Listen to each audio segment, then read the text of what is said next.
যেহেতু ৰাহুল গান্ধীৰ ওপৰত এনেধৰণেৰে অবাঞ্ছিত কেছ জাপি দিছে ভূপেন বৰাক চৰকাৰখনৰ লগত একেলগে বহি চাহ খোৱাৰ পৰিৱেশ নাই সেইকাৰণে আমি চাহ অনুষ্ঠানটো আজি আমি বয়কট কৰিছোঁ। দেখা গ'ল যে আইন শৃংখলা পৰিস্থিতি একেবাৰে শোচনীয় ৰূপ ধাৰণ কৰিছে। ৰাজ্যপালৰ ভাষণত সেই কথাবিলাক নাথাকি গতিশীলতাৰ কথা কৈছে। আজি আপোনালোকে নিশ্চয় দেখিছে যে অসমৰ পুলিচৰ এটা আভিজাত্য আছিল। সেই আভিজাত্য আজি গৃহমন্ত্ৰী ডাঙৰীয়াই একেবাৰে নাইকিয়া কৰি দিছে বুলি আমি ক'ব বিচাৰিছোঁ। কাৰণ সুপ্ৰিম কোৰ্টৰ এটা ৰায় আছে যে কোনোবা এটা কেছত এৰেষ্ট কৰিব নকৰিব সেই কথাটো আয়োগে ক'ব, যিজনে ইনভেষ্টিগেশ্যন কৰে সেইজনে ক'ব। কিন্তু মাননীয় মুখ্যমন্ত্ৰী গৃহমন্ত্ৰী ডাঙৰীয়াই কয় যে কোনদিনা এৰেষ্ট কৰিব কোনদিনা নকৰিব। যদি কোনোবাই ক্ৰাইম কৰিছে এৰেষ্ট কৰিব লাগে, আকৌ কোনদিনা নকৰিব আপোনাৰ লোকসভা নিৰ্বাচনৰ পিছত এই কথাবিলাক আইন হাতত তুলি লৈছে। অসমৰ আমাৰ এটা পুলিচৰ আভিজাত্য আছিল আৰক্ষী, তাৰ 99.9% আৰক্ষী এতিয়াও আমাৰ নিয়মত আমাৰ চলে। আমাৰ চৰকাৰ আছিল, আমি যদি কেতিয়াবা অনিয়মৰ কথা কওঁ আমাৰ আৰক্ষীয়ে কেতিয়াও নামানে।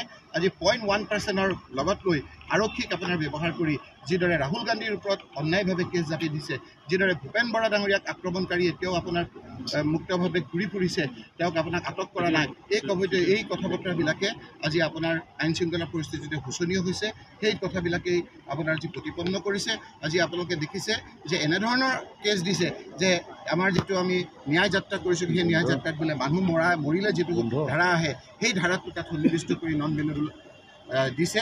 গতিকে এনেদৰে আপোনাৰ বিভিন্ন ধৰণে মনে সজা উদ্দেশ্য প্ৰণোদিত ৰাজনৈতিকভাৱে উদ্দেশ্য প্ৰণোদিত ধাৰা জাপি দি যিদৰে অন্যায় কৰিছে সেই অন্যায়ৰ বিৰুদ্ধে আজি যিখিনি ছবি দাঙি ধৰিব লাগিছিল আজি ৰাজ্যপালৰ ভাষণত সেই ছবি দাঙি ধৰা নাই। আৰু সেয়েহে আমাৰ লিডাৰ অফ দ্য অপজিশ্যনে কোৱাৰ দৰে আমি সদন কক্ষ ত্যাগ কৰিছোঁ আৰু ৰাইজৰ পক্ষত থাকি ৰাইজৰ যিবিলাক স্বাৰ্থ আছে সেই স্বাৰ্থ পূৰণৰ কাৰণে আমাৰ বিৰোধী যিটো ভূমিকা সেই ভূমিকা আমি এই বিধানসভাৰ মজিয়াৰে আমি পালন কৰিম বুলি আমি প্ৰতিশ্ৰুতি কৰিছোঁ। কিন্তু যিহেতু ৰাহুল গান্ধীৰ ওপৰত এনেধৰণেৰে অবাঞ্ছিত কেছ জাপি দিছে ভূপেন বৰাক চৰকাৰখনৰ লগত একেলগে বহি চাহ খোৱাৰ পৰিৱেশ নাই সেইকাৰণে আমি চাহ অনুষ্ঠানটো আজি আমি বয়কট কৰিছোঁ। দেখা গ'ল যে আইন শৃংখলা পৰিস্থিতি একেবাৰে শোচনীয় ৰূপ ধাৰণ কৰিছে।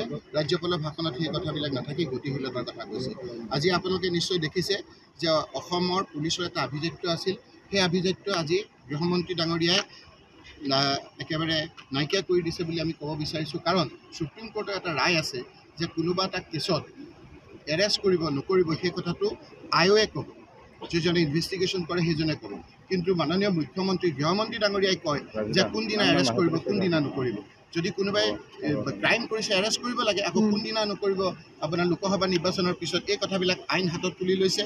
অসমৰ আমাৰ এটা পুলিচৰ আভিজাত্য আছিল আৰক্ষী, তাৰ 99.9% আৰক্ষী এতিয়াও আমাৰ নিয়মত আমাৰ চলে। আমাৰ চৰকাৰ আছিল, আমি যদি কেতিয়াবা অনিয়মৰ কথা কওঁ আমাৰ আৰক্ষীয়ে কেতিয়াও নামানে।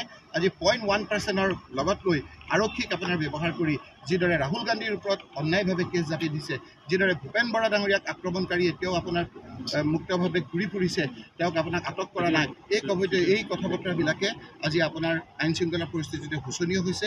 সেই কথাবিলাকেই আপোনাৰ যি প্ৰতিপন্ন কৰিছে। আজি আপোনালোকে দেখিছে যে এনেধৰণৰ কেছ দিছে যে আমাৰ যিটো আমি ন্যায় যাত্ৰা কৰিছোঁ সেই ন্যায় যাত্ৰাত বোলে মানুহ মৰিলে যিটো ধাৰা আহে সেই ধাৰাটো তাত সন্নিৱিষ্ট কৰি নন বেনেবল দিছে। গতিকে এনেদৰে আপোনাৰ বিভিন্ন ধৰণে মনে সজা উদ্দেশ্য প্ৰণোদিত ৰাজনৈতিকভাৱে উদ্দেশ্য প্ৰণোদিত ধাৰা জাপি দি যিদৰে অন্যায় কৰিছে সেই অন্যায়ৰ বিৰুদ্ধে আজি যিখিনি ছবি দাঙি ধৰিব লাগিছিল আজি ৰাজ্যপালৰ ভাষণত সেই ছবি দাঙি ধৰা নাই। আৰু সেয়েহে আমাৰ লিডাৰ অফ দ্য অপজিশ্যনে কোৱাৰ দৰে আমি সদন কক্ষ ত্যাগ কৰিছোঁ আৰু ৰাইজৰ পক্ষত থাকি ৰাইজৰ যিবিলাক স্বাৰ্থ আছে সেই স্বাৰ্থ পূৰণৰ কাৰণে আমাৰ বিৰোধী যিটো ভূমিকা সেই ভূমিকা আমি এই বিধানসভাৰ মজিয়াৰে আমি পালন কৰিম বুলি আমি প্ৰতিশ্ৰুতি কৰিছোঁ।